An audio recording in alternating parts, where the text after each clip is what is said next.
Welcome. Welcome back to another episode. Today we're going to go over In Christ Alone. We're going to read through it, talk about some notation. This is mainly for people who this is your first foray into reading music, or you're just starting to learn how to read music and you're just trying to get better, or maybe you do know how to read music and maybe you just want to refresh on a couple things. That's what we're here to do. Today I'm going to take you through this piece. We're going to mark it up, take some notes on it, help us remember what to do and what not to do. At the end of this, we will be confident in our ability to read music more better. So let's get into it. So this piece, In Christ Alone, I'm playing. This is another piece that I'm playing. I'm in charge of playing. We're not in charge of playing, but this is another piece I'm playing. It's in horn, French horn 1 and 2. Keith Getty, arranged by Richard Kingsmore, and we see that we're going to be playing it triumphantly. Quarter note equals 70, so just a little bit above 60 beats a minute, or 60 beats a minute. Yeah. We see that it's in the French horn's B flat, but concert E flat. It's in 3/4. That's what this means. So there's going to be 3 beats to a measure, and the quarter note is going to get the beat. So every time we see a quarter note, we know that is 1 beat. And so we know eighth notes equal 1/4 note. So it's B flat, E flat, D, C, D, F, B flat. So bum, bum, bum, bum, bum, bum, bum.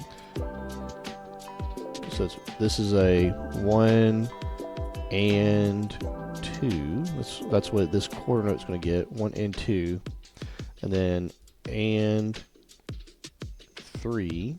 So this triplet right here, the 16th note triplet, is going to be, and it's going to be these 3 beats shoved into this and the upbeat of 2.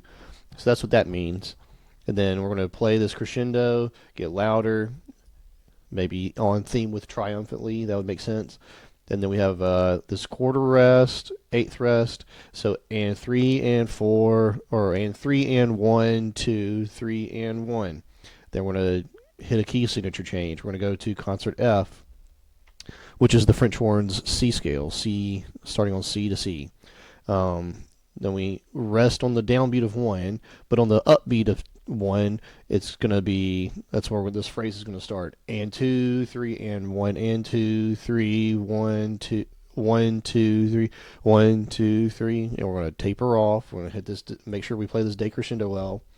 One thing I talked about, or I didn't really explain some of this stuff in the last video, but we see that all these notes are tied together with this line right here. So in the last video I talked about when you have some notes that are the same note, maybe different values, but they're tied together with this little guy. That means that you're basically just adding those note values together. Well, when you see it in this context, when these notes are obviously part of some sort of passage or a line or phrase or something like that, you're going to play them but not articulate them. I would call that slur. You're going to slur through these. So very lazily, and if you are going to articulate them, you need to be very loose, very soft with the articulations through here, because that's what this tie thing is supposed to indicate. You need to be connecting all these notes together. Very legato, very slurred, very connected. All these, if there is going to be some sort of connection in between them, it's going to be very light. So that's what you need to be looking out for when you see notes like this that are connected, that are tied together. You need to be mindful of that. You really want to. The composer is trying to tell you that these notes they're connected. You need to try to very lightly articulate, or don't articulate them at all, and slur through them. Like don't even use your tongue. Don't even use any whatever. Just you need to make sure they sound as connected as possible. So we were right here. So we have a double bar thing right here, which probably tells us we're getting to another phrase. So here we have 15 measures of rest for the French horns, and then we get to a key change with 3 more measures of rest and on to measure 29. And so this is, we're going to be playing this phrase softly, very connected. So it's 1, 2, and 3 of 1, and 1, 2, and 3 a 1, and 2, and 3 and 1, 2, 3 and a 1 and 2 and 1. So that's how that would go. very quickly going through it. Oh, I talked about the key change. What key is this? C, G, D. This is concert D.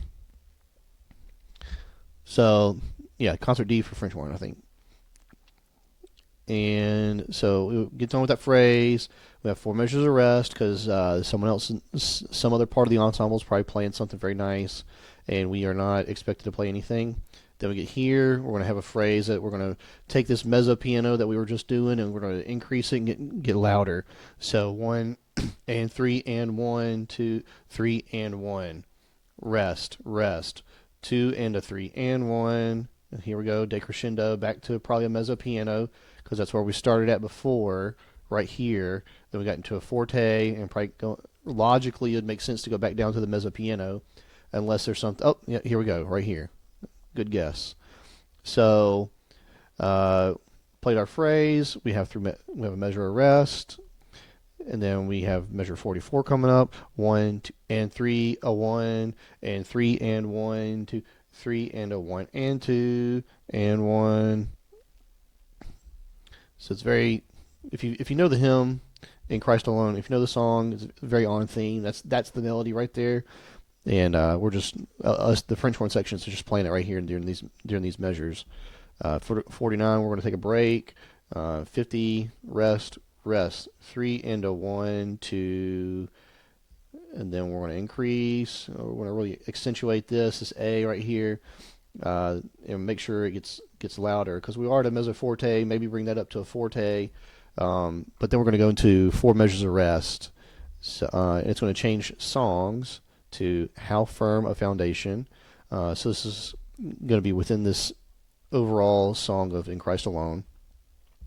We're going to take this 4 measures of rest, and then here at 56, rest, rest, 3 and up. Here we go, key change right here, double bar thing. So here's a notable change of some sort happening, and what do you know? It took us to a key change. So pay attention to that. Be mindful.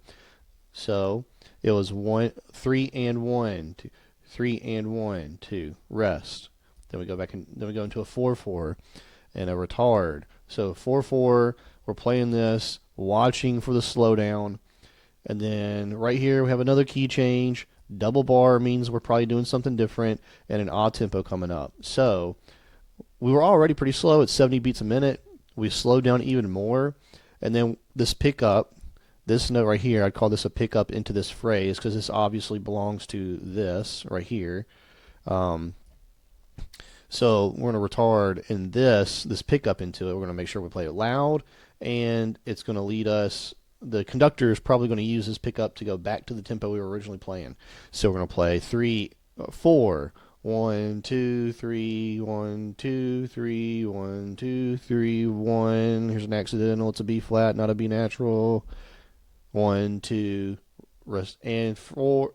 Gosh, okay, 4/4, double forte. Have a bunch of stuff going into a heroic section, into another key change. So we're changing keys all over the place, changing time signatures, but we're hanging on.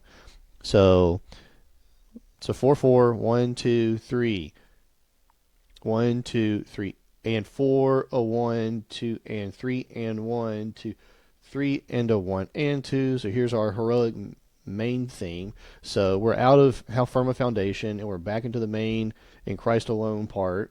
We're playing it heroically now, very loud. And us as the French horns, I recognize this because we're playing this, and this is the melody right here. 1 and 2 and 1 and 3 and 3 a 1 and 3 and 1, 3 and a 1 and through 1 and 2 and through 1. The 4/4 keeps throwing me off. I keep wanting to naturally go back into 4/4, but it's okay. It happens. That's what this is for. This is preparation. Half the battle. Knowledge is power. So here we're going to have 3 measures of rest. Rest on 1, 2, a 3, rest. Rest and 3, a 1, and 3 and 1, 3 and a 1 and 3. And we're going to tie this. This is two beats here, 2 beats here. So this is going to be a total of 4 beats. And you're resting here. It's very important. Then we've got 3 measures of rest, rest, 2, 3, 1 and 2, and 1 and 2, and 2 and 1. Notice that we have some of these accents right here. We want to make sure that this note in particular, is a little bit shorter than these other ones to make sure that we really hit that accent and stop it. Make sure we bring it out. And so here's some accents right here. Were there any up here? Yep, sure were. So be careful of these. Make sure you play those with a slight emphasis on volume at the beginning of the note and have a slight taper to them. Boom, boom, boom. And then pow. Here's your, that's a note we really need to emphasize. Rest, rest, 3 beats of rest. 1, 2, and a 3, and a 1, 2, and a 3, and 1. So here we go. We have 6 beats right here. First horn is going to take this top note. Most likely, I don't see why they would take the bottom note. So F1, then F2, you're going to take this E flat. And you carry it, 6 total beats, and then boom. Make sure you punch this out, this last note. It's the same note as before. You're just playing it, emphasizing it, and it's going to signify to the congregation or audience or whoever that this is the end of the piece. And here's your double bar to let you know that we are done with this piece. So thank you. Hit the like button if you appreciated this video. Subscribe. We'll try to keep coming up with some of these, pushing these out a little bit more frequently. I've got plenty more songs to go over to help notate. And again, this is all just to help you, me going over the song and you to follow along and help build your confidence up if you're a little bit shaky on how to read music, or if you've never been into it, or you kind of know what the notes are but you've never put everything together. Hopefully these videos are helping, and like I said, if you want to see more of these, leave me a comment, like, subscribe, and I'm going to work on getting another one out quickly, okay?